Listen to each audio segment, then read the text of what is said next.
Live from the Commonwealth Club of California, it's the Week to Week Political Roundtable on Thursday, September 10th. Now, let's face it, it has not been a good week for the president. Bad poll numbers, he's behind in the money game. There were revelations from yet another bombshell book.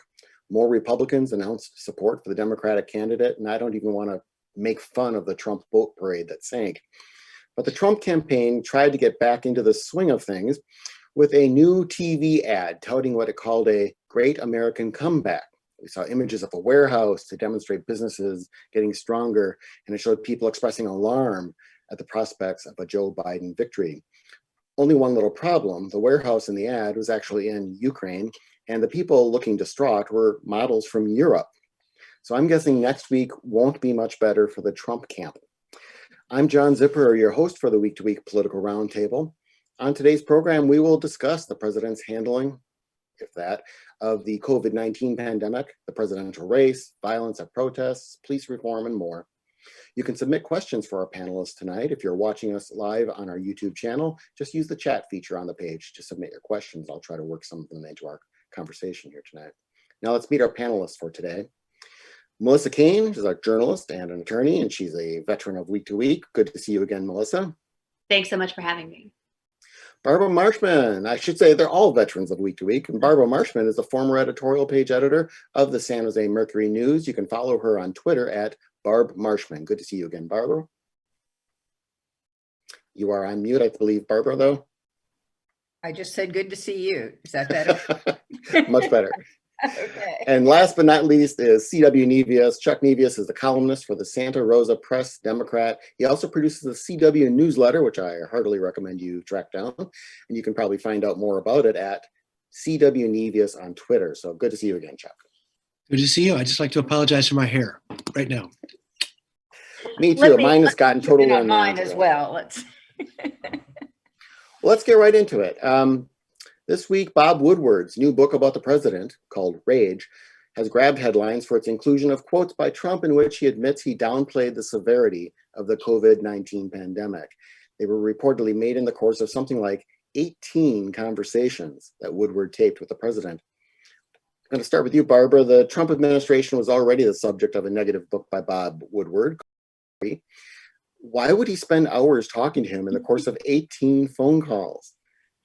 I'm supposed to know this? I mean, it is the question, isn't it? And yeah. Things like, I mean, I'm surprised how many people on Twitter and are saying, the Trump folks are saying, well, of course he was trying to downplay the virus. It was, that's what a leader does. You don't try to panic people, not mentioning that he panics us about everything else.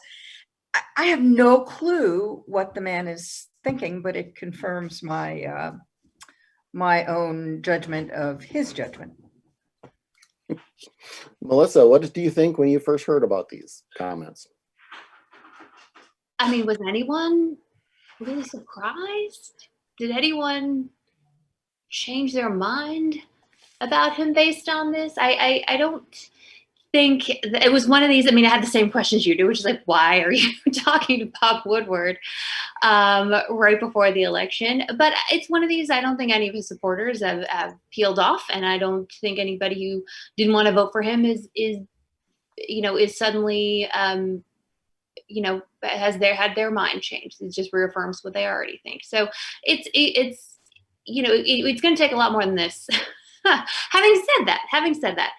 It is true that if you look at the trajectory of the polls, when it was initially just the coronavirus, and there was a lot of criticism about the handling of our defenses, and at that moment, you did see a dip in the polls. He was actually losing some ground. I mean, it wasn't huge, but these things are close, and he was actually losing a bit of ground. And then the George Floyd incident happened, and then we ended up with, sort of it spiraling in certain places for certain people. And then his poll numbers sort of went back up. So it seems like when the focus is on the COVID-19 treatment or response, it's less good for him. And I think he realizes that, and that's why he's sort of deploying a lot of resources to deal with this. But when it's on civil unrest and these other issues, then he believes, and I think the poll showed that that's really good for him. So I think he's going to be looking to, of course, flip that back over because it really does not help. It really hurts his numbers when we talk about these things. Yeah, Chuck, it did come right when he was trying to flip the conversation, and this took over the news again. Yeah, I think two things. One is it must be maddening to work in the White House and have him consistently hijack the news cycle. And there's a story in the New York Times. I mean, he did it last week, this whole thing about losers and suckers in the military. And that was a maelstrom. But then he gave a press conference, which gave the story another 2 or 3 days of legs, where he denied things and so forth. Did it again today, calls a press conference about this Woodward thing. Has nothing new to say, but stands in front of these reporters. He insults the reporters. He goes through all these things. And it must be pull your hair out time in the White House. They've got to think. As several people mentioned, you've only got 50 some days before the election. You're burning up those days. They were trying to say, the jobs report looks encouraging, and by the way, we're withdrawing from Afghanistan. Those were going to be talking points that they felt would go well. And instead, we're off on this. And second, to Melissa's point, it isn't a surprise. My God, we've had his niece, we've had his sister, we've had his right-hand man, Michael Cohen. We've had Woodward, and then he comes back and takes a second bite of the apple. And more than that, we have heard from Trump and the things that he said. Why in the world would you take another shot at John McCain now? There is no political advantage to that. John McCain is deceased. He's a beloved American figure. It was generally seen as a cheap shot to start with, but he cannot let these things go.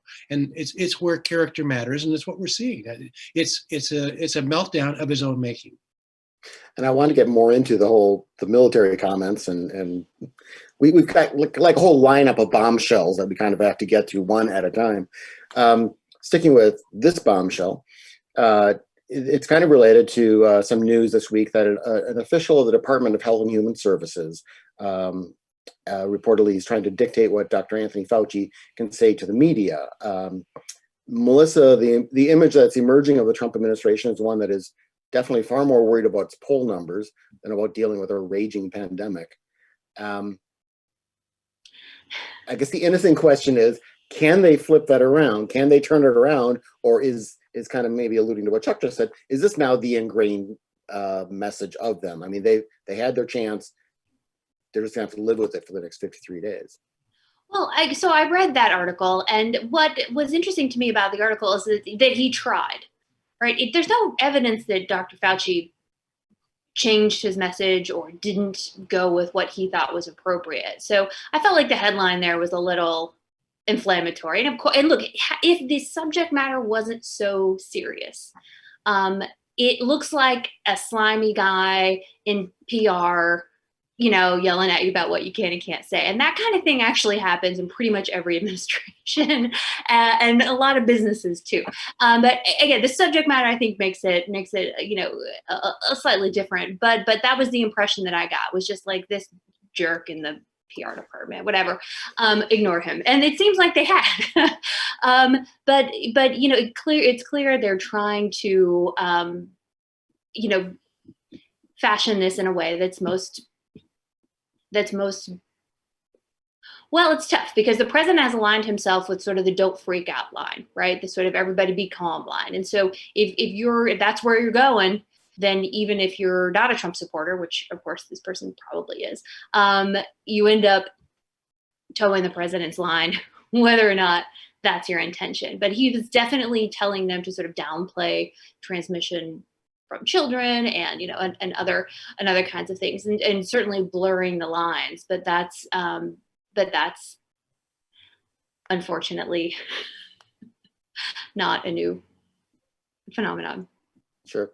For his part, Dr. Fauci said, "No one tells me what I can say and cannot say. I speak on scientific evidence." This kind of comes out at the same time this week, and we saw a vote today in the Senate on a doomed attempt by Mitch McConnell to try to ram through a slimmed down coronavirus economic relief package. The Democrats said it was not enough. Barbara, from what I'm reading, it sounds kind of like the White House is closer to Nancy Pelosi than to Mitch McConnell when it comes to being willing to work on really an expensive relief bill. Any thoughts on that? Is it just something to get? I think he really likes your haircut. I I don't know. I guess he wants something done more than McConnell does. But a sticking point, no matter what, is going to be help for states and local government. And that's just going to be very difficult to get past, because since the federal government did not step up in the beginning, so much has been done state and locally. I mean, we're just facing terrible budget problems here in San Jose because of it, Santa Clara County. So I don't see him getting there, but clearly he wants to get there more than Mitch does. Mitch probably has his eye on the Senate more than getting this legislation passed.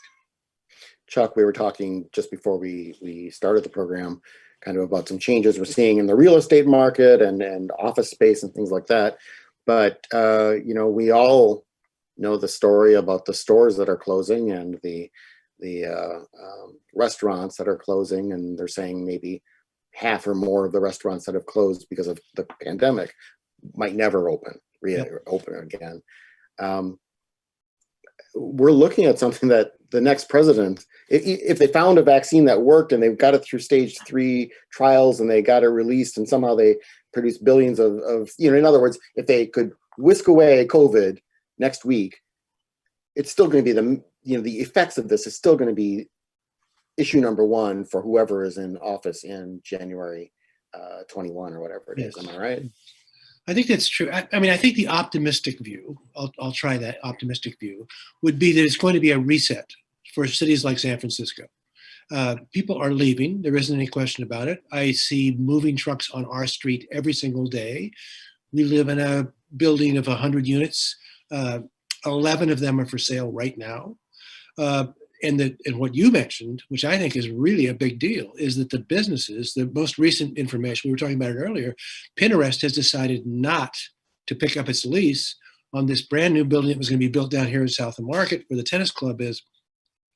Over 400,000 square feet of office space that Pinterest was going to lease. And they have now paid, I said, I think 11 million. You think it might be more. They paid a lot of money to get out of that lease. And I don't know where that project goes. And I don't know where these other projects go. So the optimistic view is rents go down, we reset the city, we come back. I saw the other day a sign that said, fully equipped restaurant ready to lease. So if people come back, if there's money available, these things might be in the pipeline. But if not, and if people have left the city and are not coming back because they can work remotely like this, we're seeing a sea change in what is happening in the economy of the United States. And I think we're all kind of hanging on for dear life to see what happens. Yeah.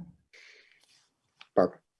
I was just, it's sad for me because it's a time when urban living had become what I thought it should be, a more popular thing. The kids wanted to be here, even young families with kids, raising kids in the city. Here in San Jose, we're densifying, building new neighborhoods, and that has its controversies, of course, but a lack of people to populate them has not been the problem.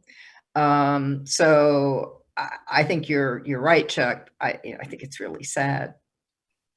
It's just that, do those people come back? The Chronicle had a story the other day saying a lot of the people who left, they felt they had to leave, but do they still want to come back?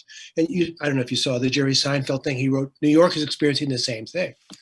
And this guy had written an op-ed saying, we're moving to Austin, Texas. We can't take the New York anymore. And Seinfeld wrote a very funny and very scathing rebuttal to that. Enjoy Austin. I'm sure that the culture of Austin will be terrific. And he also said, do you think Paris is going to go down the tubes? Rome, New York, Los Angeles? You really think all these cities are going to disappear? And that is, again, the optimistic view. But right now, I think we're definitely wondering where this is headed. And I'm not confident at all that the current administration has a good sense of where to direct us. You did just have today, 150 businesses in New York write a letter to de Blasio telling him it's all falling apart and you have to do something. and talking about the story, not the CEO's letters, talked about how people who stayed in New York are feeling much more positive, but the folks who have left are not necessarily. It will be interesting to see then. We went through the big cycle, the kind of a down cycle that big cities went through in the 60s and the 70s and the 80s. They kind of started trying to change things. In the 90s, Chicago and New York were roaring again. And, this probably isn't that type of a cyclical thing. Yeah. I mean, there you had cities kind of reinventing themselves and reinventing their downtowns and stuff. But it will definitely be seen, I guess, how deep this goes and how long it takes before the cities adapt. I just think economically, I'm afraid so many of those small businesses being wiped out, which also means the people who owned them, who were probably up to their necks in debt, may never again be able to. It's going to take a long toll. Yeah. Wow. So we need to talk about something happier. So let's move to another one of these bombshells. Also on the political front, President Donald Trump has had a complicated relationship with the U.S. military from the start of his 2016 presidential race, in which, as we noted, he famously insulted war hero Senator John McCain and later attacked the parents of a fallen soldier. But in office, his administration gave the Pentagon's budget a huge boost. Now his campaign is dealing with allegations that he had insulted U.S. troops who were killed or injured in the line of duty, reportedly calling them suckers and losers. Chuck, what do you make of this latest controversy? You kind of started down this road a little bit.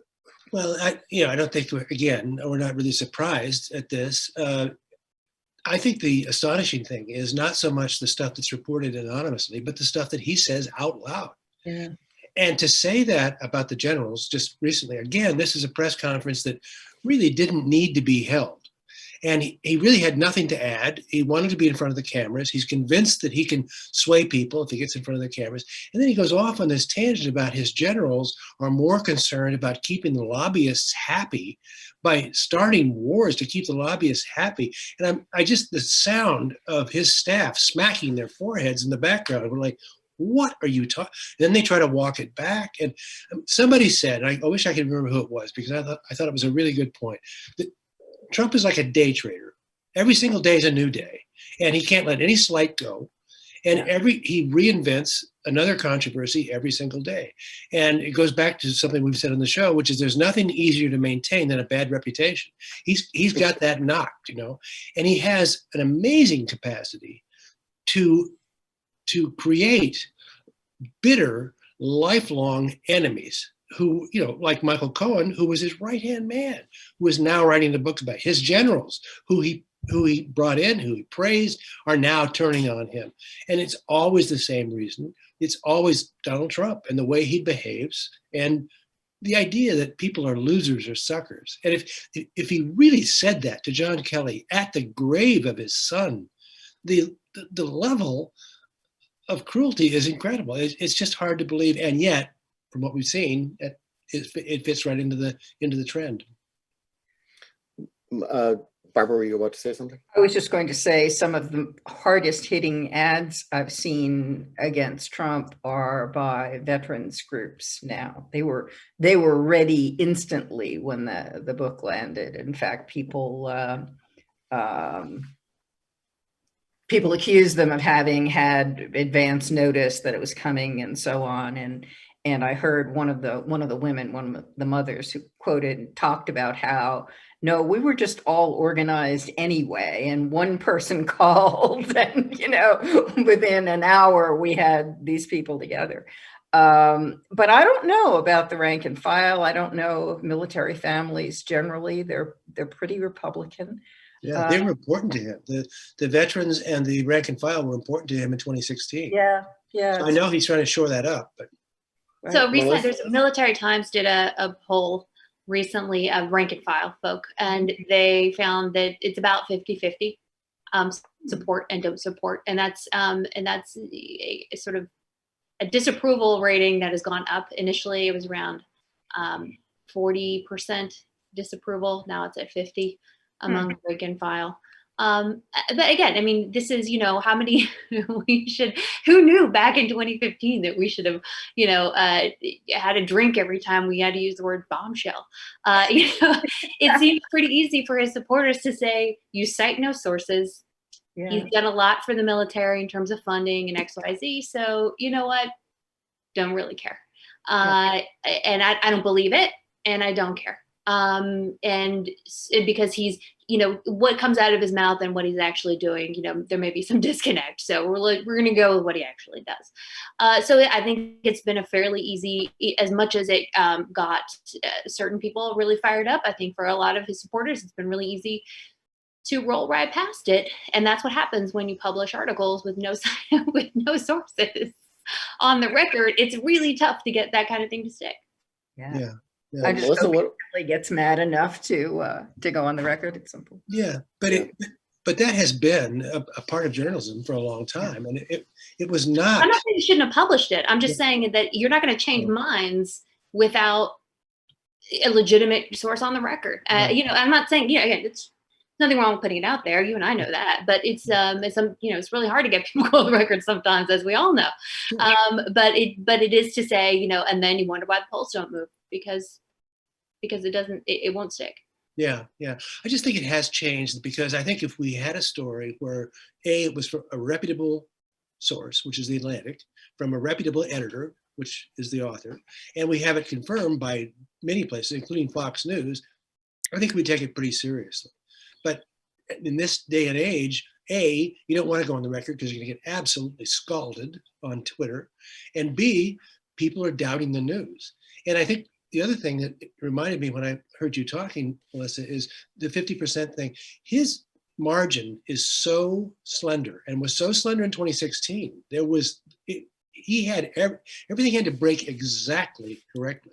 And he is really walking a tightrope here, trying to keep those people in line. And right now the polling says he's not. So is there an October surprise? Is there something he can seize upon? Is the debate a disaster for Biden? Otherwise, it seems like I was wrong in 2016, but I'll say it again. It seems like he's going to win. I mean, he's going to lose. Biden is going to win. But it's just, everyone is so, David Plouffe, I know, called the Democrats bedwetters, because everybody's so freaked out about maybe something will happen. And I suppose it could, but it just seems unlikely at this point. I don't think the margins are that strong for Biden. I mean, I'm astonished that they're not stronger. So I thought he'd lose last time, but I'm one of those who are what was it, bedwetting or whatever. I worry. I wasn't speaking personally, Barbara. I wasn't. But I think it's a great point. I mean, it's not, people get worked up about things that Trump does or is alleged to have done. But remember, it's not Trump or Jesus, right? It's Trump or Biden. And Trump may still be the choice that people make given the choices. And they go, okay, well, I'm not in love with what he said about the military. I wish he hadn't said that. But fundamentally, I think he's more in line. His policies and his actions are more in line with what I like to see in the White House, or I'm scared of what Biden is going to do. So I think that's the other element as well, is these bombshells, as they were, don't happen in a vacuum. Yeah, which makes the debates a cage match, death match. I mean, it's going to be huge. And at this point, Trump has so vilified Biden. If Biden remains upright and speaks in complete sentences, I mean, he's so overperforming compared to what he's implies is going to happen. But there's always a chance. There's always a chance for some kind of a miscue, and that could happen. But I just think the debates are now front and center. That's going to be it. Yeah. Well, a new Reuters poll out today shows that Republicans still hold favorable views of Donald Trump. That's not a surprise. And a majority of Republicans said that the reports of Trump's comments had not influenced their choice for president. Overall, 85% of Republicans said they had a favorable impression of Trump, about the same as last week. In terms of specifically in the military, I mean, this is also the year in which we had the whole controversy about the intelligence reports that the Russians were paying the Taliban bounties to kill American troops in Afghanistan. it's kind of one thing what he might complain about generals and maybe insult people, but I would think if I were, frontline U.S. service member, knowing that didn't exercise our president, I'm shocked that wouldn't have moved the needle. Would it have moved you to Biden? That's right. Right? Not Biden, would you whose still be in love with son, Donald Trump, but would you be willing to vote for Biden? That is a farther way to go than hold my nose and do the thing. Right. yeah, but again, Biden is not. He's not Chesa Boudin. I mean, he's the father of someone who went to was his son in Afghanistan. I mean, It was Afghanistan. it's a service member family. I mean, it compared to, Donald Trump, who, had bone spurs and that tragically prevented him from being a hero of the war. Those can be very painful, John. You have to. Well, again, I mean, if you're a service member, though, I mean, you may not, you may be more interested in the Pentagon, in the budget for the military. And Joe Biden can have a son that served in the military and then get into office and do things that you disagree with. I mean, like there's, I think that there's a complicated web of interests there. Yeah. Ever since the Access Hollywood tape, I mean, we pretty well discovered that, that looked like the end. That had to be the end. What's his name? Reince Priebus. So you've got to pull out. You can't. Yeah. No, we'll just blast right through this, and he has. So he's infuriating to Democrats and to liberals, and I think he's invigorating to some Republicans. But I think there isn't. Melissa said it earlier, and it's true. There isn't any question who he is or what he is. We know. We've seen it reported. We've seen it written about by people who were close to him, and we've seen it with him. We've seen him say it out loud. And the question is, are you willing to put up with this or not? And is it anybody but Trump? Is that enough to carry Biden over the line? It might be, but there are a lot of people who are just shrugging it off. And as we've said, and as others are saying, in fact, from our viewers on YouTube, it of course matters where those votes are. Mm-hmm. Those 28,000 voters in Wisconsin wouldn't have mattered if Hillary had lost them in California. And to Barbara's point, I mean, in those states, the numbers are pretty close. I mean, you can look at national polls that show Biden up 12% or whatever, but that's not useful. That's just a bunch of people in California mostly, that's but if you look in the states where it matters, it's a lot closer. And then you look at things that are happening in Kenosha, Wisconsin, and and in Minneapolis, Minnesota, those kind of states that can really have an impact.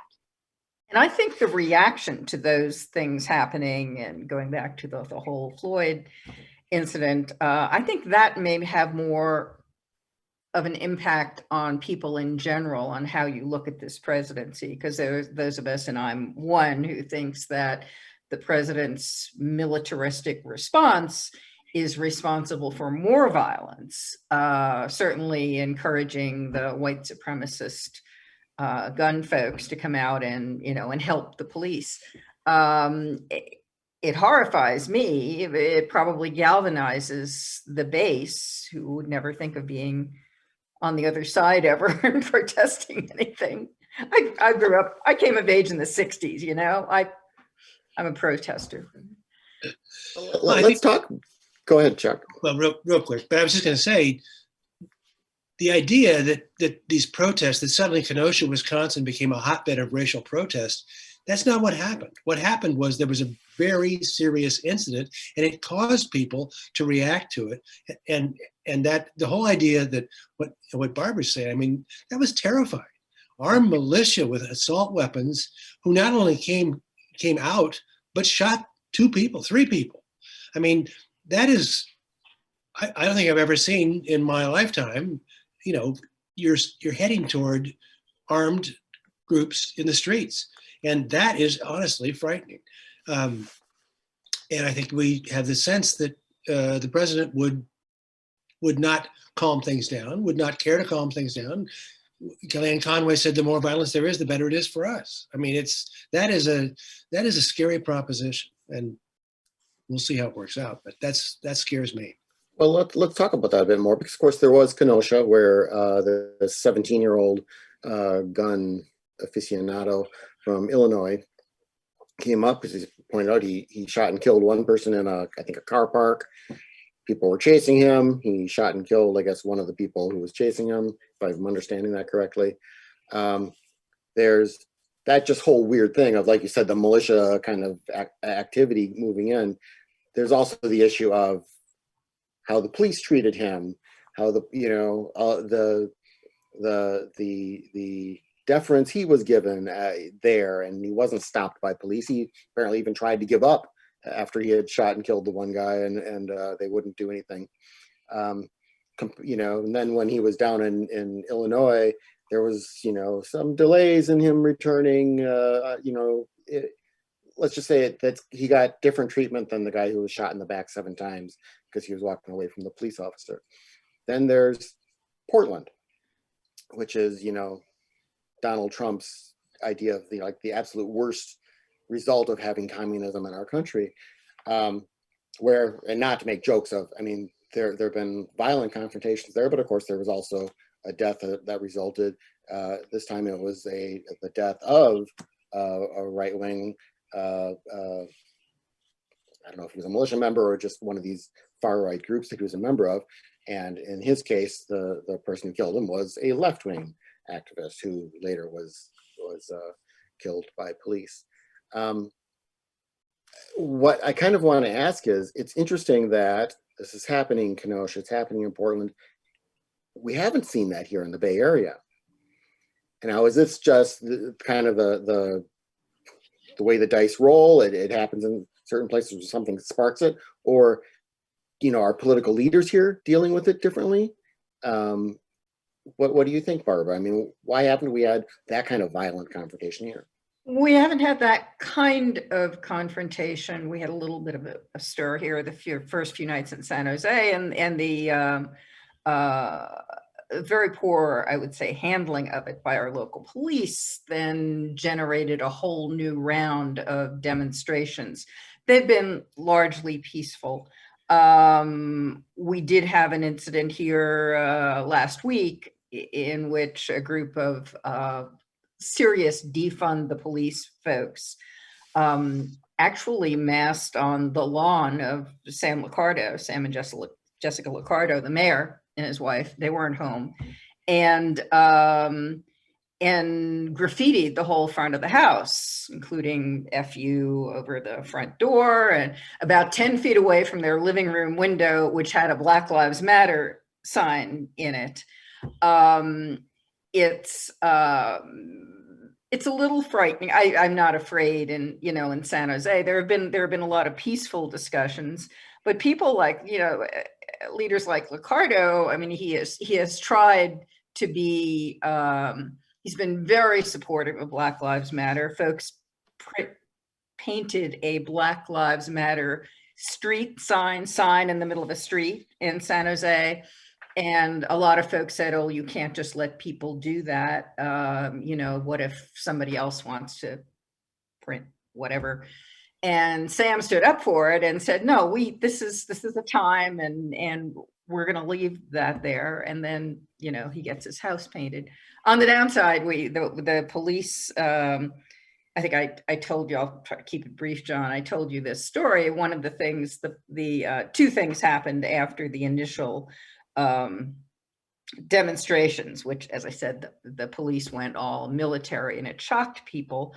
One of them was that they accosted a young man, demonstrator, Black man, who asked him to move, and he said, I'm sorry, I'm not going to move. I have a right to be here. And they asked him again to move, and clearly he was waiting to be arrested, but instead they shot him with a rubber bullet in the crotch, which put him in the hospital, and he may never be able to have children. But the interesting thing was, this is a guy who had been a sensitivity trainer in the police academy. So you have all of these things happening, and then there was a racist Facebook site that some cops were on, and all of a sudden I sort of don't know my city, but it's not turning into Portland. I mean, we have Black Lives Matter demonstrations down here. We have one in Willow Glen, my neighborhood, which has a little main street, and it's actually one of the whitest places in the city, and we have these Black Lives Matter demonstrations on the street corners almost every day. I'm blabbering here, but I haven't been able to talk. I have no forum anymore, so I haven't been able to talk politics for a while. And John, you just tapped into it. It's what the hour is for. Melissa. It's all about, yes. Do you guys remember the name Mario Woods? Does that ring a bell?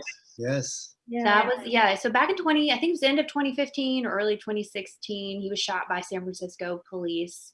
Okay. And sometime in early, I think 2016, then Mayor Ed Lee asked the Justice Department to come in and investigate and make a series of recommendations. They made a ton, it was more than 100. And some were small, some were large. But since then, the city of San Francisco's PD has been implementing those recommendations and reporting the results, first to the Justice Department, I think now to the state. But there's been a real effort to make some structural changes and be accountable for that. And I think, I'm not saying it's perfect, and I'm not saying something couldn't spark a real problem, but I think there's just there has been, at least for a little while here, I think maybe at least since Chief Scott came into to his role, the city's just been a little ahead of the curve on that. And so you didn't have this long-standing problem with police. I mean, Portland, there's a history there between sort of the far right and other folks. So that's one thing. I'm loath to compliment San Francisco, but but it's something that they seem to be doing right somewhat. Well, let's get into the whole controversy over the slogan "Defund the Police." What does it mean? And we have seen San Francisco Mayor London Breed and some other city leaders across the country.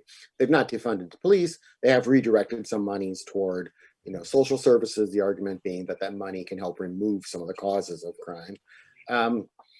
What do you think? I'll start with you, Chuck. I mean, when you hear defunding the police, do you think to me, it's one of those things where when someone says it and someone hears it, unless they get into a really big conversation, you have no idea if the person who hears it is hearing what the person who says it is saying. What do they mean by it? Because the person who says it is saying the wrong word. Exactly. Right? Defund means defund. If you hear the word defund, you're not the problem. Like, the person saying it is the problem. Right. They need a new slogan. It needs to be reduce or recycle. I don't know, whatever they want to say, but I'm so baffled at the fact that your slogan needs a paragraph explaining it. You need a new slogan. Right. Yeah, the old line in politics: if you're explaining, you've lost. That's a good rant, though. Permission to act like a clueless elderly white guy. That seems like a terrible slogan. And people said that the minute they said they're going to use that. And those Republican ads say that all the time. And that Trump says over and over, Biden wants to defund the police. There is a legitimate argument to be made. The thing that has changed policing and the impression of police in the United States is video.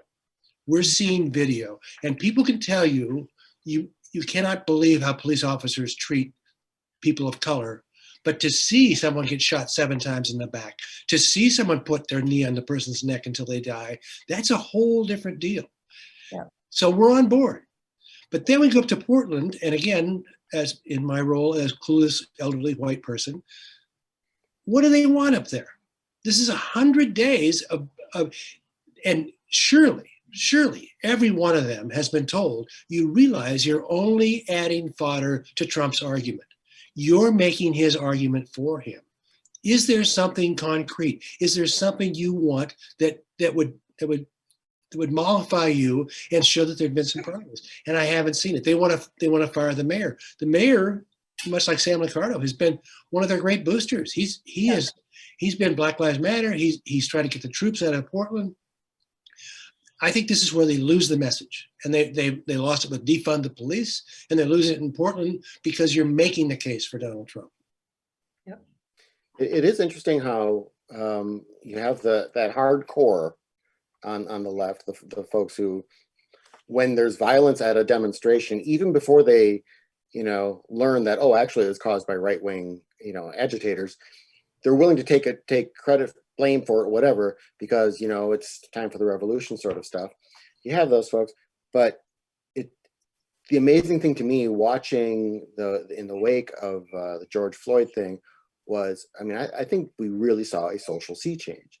When you had Mississippi, take the rebel flag out of its state flag, and I saw someone kind of making the argument that was what really happened was, the NCAA saying, well, we're not going to do, games there or something like that. And I think, no, this is Mississippi. I think it was when the Southern Baptist Convention in Mississippi said, take that off the flag. It should not be there. Mitt Romney and other Republicans, evangelicals marching for Black Lives Matter. It's kind of a thing where like you've won the argument as to we need to focus on this and we need to really do something, not just words. But you do perhaps run the risk now of having the people who really just want to break some glass muddy the message. Yeah, I think That's John Zipper's speech for the day. Very good, John. I think that's always the problem, though, is we get everybody energized, and then there's always a question of what's next. Yeah. What is it that we would like to do that would make this a better situation? Okay, we've got your attention. Now what are we going to do? And it's not just this situation, it's many situations, but it's always hard to come up with that. And I think that's where we had a lot of people, a lot of very mobilized people for Black Lives Matter marching in the streets peacefully. And it's the polls show it's kind of fallen off. And I think there's not a second act for it. What is the second act? And it can't just be anger and breaking glass. Well, and I think and the problem is that certain people who have said, have articulated a second act is terrifying and totalitarian. And I'm not saying they're representative, but the few who have actually talked about the next step, it's whoa.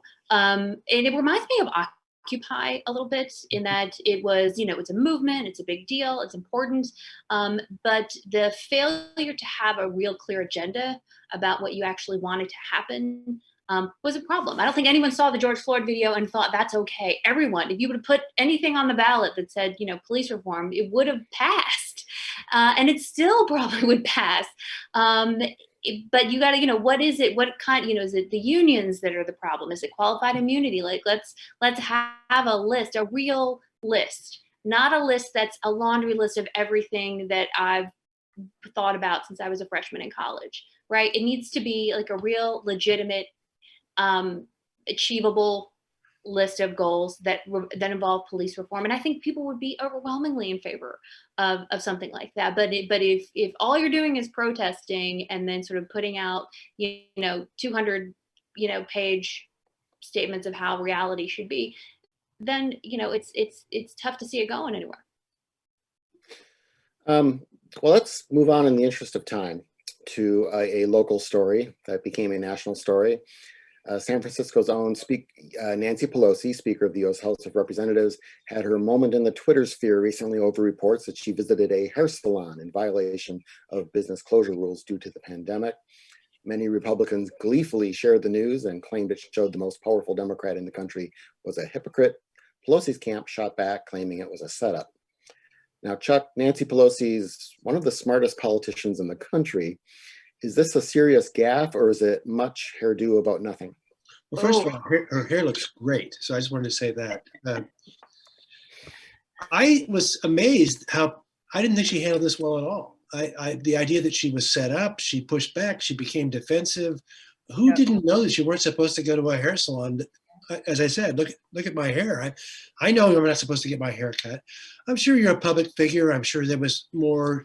It was honored more in the breach than the observance. But even so, I don't see how you do that. And if you're Nancy Pelosi, you have to know people are trying to video you. You may be going to be set up. But I think you would have been much better off to say, that was an error in judgment. I shouldn't have done it. I'm taking this seriously, and let's move on, instead of trying to justify it somehow. I thought it was a rare misstep for somebody who's as savvy as we're going to see. And it's possible that it was a setup. I mean, there's some indication that it was, but she's a grown-up. She should have known that. Yeah, it was, I think so. I think the other thing that it brings into, out very starkly is the fact that hair salons and stylists who service people in San Francisco and in certain other areas that still are where it's still banned are really being treated like second-class citizens. I can walk into a Whole Foods with a mask on and shop, and it's fine. I'm supposed to stay about 6 feet away, but the aisles aren't that big. There's construction going on above me all day, every day. Men with jackhammers, 5 or 6 of them in an apartment the size of mine, trying to stay 6 feet apart, I'm sure. But you see these other industries that are allowed to function with certain very basic requirements, and yet stylists and hairdressers and these other personal service, providers are not. And there's really, and I'm not a doctor, but I fail to see the real distinction there. And I'll point out, Mayor London Breed's hair always looks fantastic. And I resent that because my hair is curly right now, because without the curl, it is a nightmare, disaster, sea witch looking thing going on. It's horrible. But, there are worse problems in the world. But I am saying that one of the things that's the problem is that we can't, even with very basic, normal, legitimate protections, go into hair salons. Right now, you can only get a haircut if it's outside in the fire soup that is the air of the Bay Area. So you can go out in that and get your hair cut, or you can wait. And it seems to me pretty unreasonable that we even have these rules still. Yeah. And I think we knew this, but I think we're learning again that small businesses have a pretty small margin for error. That there's only a limited amount of savings probably, and that you may go through that and you may get a stimulus package from the government and that may tide you over. But the stories that we're hearing, that the real evictions may not start until next month, when people really do run out of whatever savings, whatever surplus they had. And it's hair salons, it's definitely restaurants. There's a lot of small businesses that were living on a pretty small margin and are now really in need of help. The trade-off is health. So it's the question is what you do. One of our viewers. I'm sorry. Go ahead, Barbara. The medical justification for it, right or wrong, but this is what it was part of the thing with COVID, with catching it, is not just being around people who have it, but being around them for more than 5 minutes and maybe talking and laughing and not just standing there. And the sense was that an awful lot of hairdressers, and it's true, mine was like this, she shared a fairly small space. You just couldn't have there was no way to do distancing, and masks wouldn't do that much good anyway. But there should have been, not everybody is like that, and there should have been a way to make some rules. I mean, I've also gone to stylist places that have barn-like ceilings, and it's not going to be as much of a problem. It's really a shame the small businesses around here that I know are never going to come back. Yeah, one of our viewers says breaking hair salons are permitted to open next week. I haven't seen that, but maybe that's some news that just came out. My understanding, that's wonderful. I hope it's true. My understanding is that it's it's the end of September. Although if next week, wonderful, and if the incident with Nancy Pelosi helped push that along, fine. I do see the news that the salon that this occurred at is going to be closing and will not be reopening. So, well, let's get into some other political because the owner news. has $300,000 now because to a GoFundMe. I would retire too and be like, oh, this is all way too much stress. Yes. Well, let's get a bit now into some more of the campaign stuff before we end today. Shortly after our last week-to-week, former Vice President Joe Biden, of course, announced his vice presidential running mate, California's junior Senator Kamala Harris. Harris kind of seems tailor-made to add energy to his campaign. She's smart, she's polished, she's biracial, she's female. Tucker Carlson can't pronounce her name. So let's talk a bit about what Harris has brought to this campaign, and I guess I kind of want to find out, ask from you. I'll start with you, Barbara. What do we here in the Bay Area know about Kamala Harris that the rest of the country doesn't know, for better or worse? Well, I feel torn about this because I think she probably was a good choice for Biden, and I think she'll be a good campaigner and presses all the right buttons. I have never, as editorial page editor until 2 years ago, I have never been impressed by Kamala. There are things she takes credit for that other people will say she sold out, like on the housing deal she made with lenders. There's a Congress member here who's furious with her when she was Attorney General for accepting that deal, and she would not take calls from that person. She never, I remember when she was running for senator, and the main thing we wanted to talk to her about was water, because Barbara Boxer had been the anti-Dianne Feinstein. DIFA has always been happy to give the farmers all they want. Barbara would stand up for the urban areas, which we are, and she didn't know anything about it. She just was not aware that that was a thing. I mean, that's the impression she gave, that she'd look at it, she'd figure it out. That said, she has a ton of energy. She's, some people do grow in a job. I'm not going to say she can't do it. And there have been other people I've been wrong about, coming out of a couple of interviews here and there. But I have always been, because of her potential, I've always been disappointed in what I saw her actually do. Now, others? Well, Chuck? her campaign for president did not go well. And it started out as a house affair. It was this huge rally in Oakland. She was everyone's favorite choice. And she just basically began to slip and went down, down, down, down, down. And there was talk of dysfunction in her campaign. There were problems with infighting, backstabbing, that kind of thing. And she eventually simply announced that she didn't have the money to continue. Having said that, now that she's Joe Biden's vice presidential candidate, I think she's killing it. And one of the things, I mean this as kind of a joke, but the idea that she was wearing those Chuck Taylor basketball shoes and that was trending, that's cute. But it also reinforces that she's young, that she's fresh, that she's with it. I mean, I don't see Mike Pence's Florsheims, trending anywhere on the. So I think it gives Joe Biden a lot of what he wants. She is personable. She is energetic. She does seem young, and she stays on message. Now the word on her is, if she's prepared, it doesn't sound like she was when she was talking about the water. If she's prepared, she's very good. Mm-hmm. If she goes off the cuff, there can be a problem. But I think up until now, she's been strong. And I think that's a reason Trump is attacking her specifically. I think he sees that as a real advantage. So I think she's performed better than I expected. I would say that. What about you, Melissa?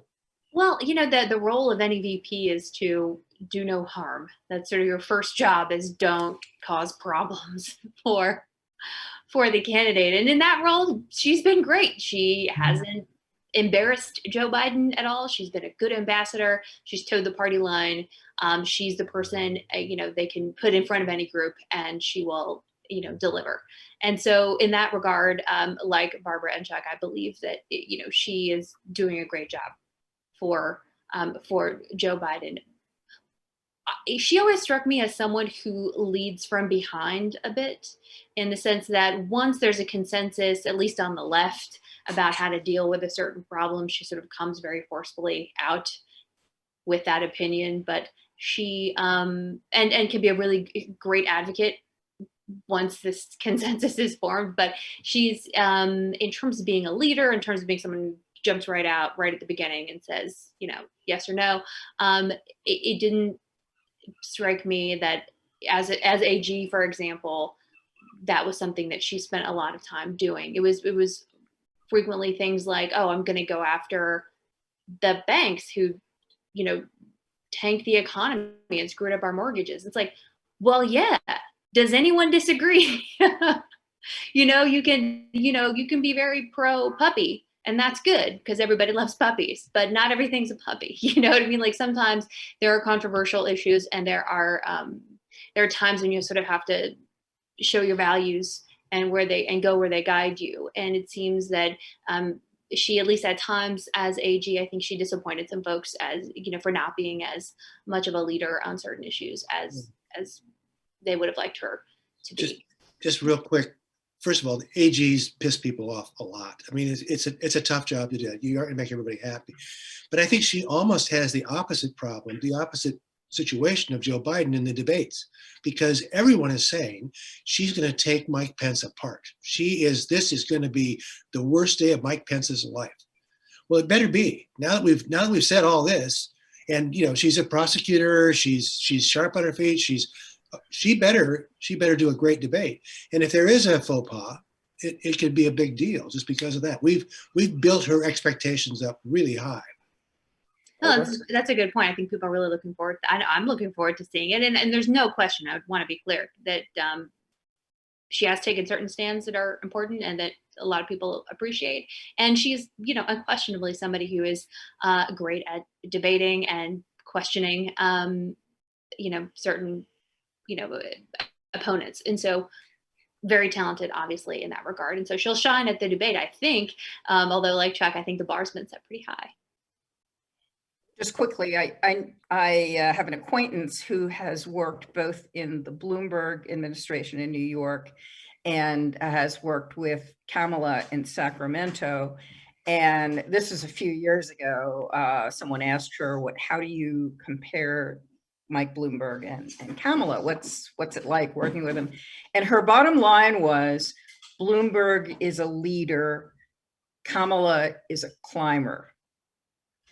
And that sort of stuck with me as I actually later got to know her a little bit. It worried me, but if she can handle the debates well and help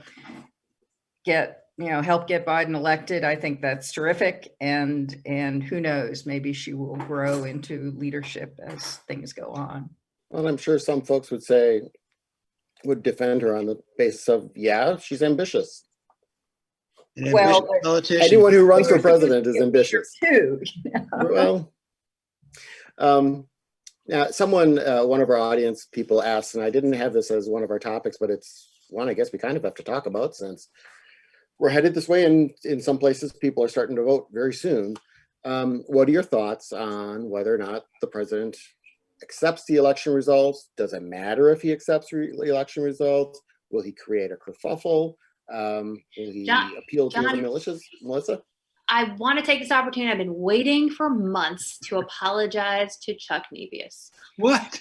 Yes, because you don't even remember this probably, but in our last IRL week to week, this came up and I was like, and you were like, this is a big deal. And I was like, Chuck, don't be crazy. The military will drag him from the White House. No big deal. He has to go.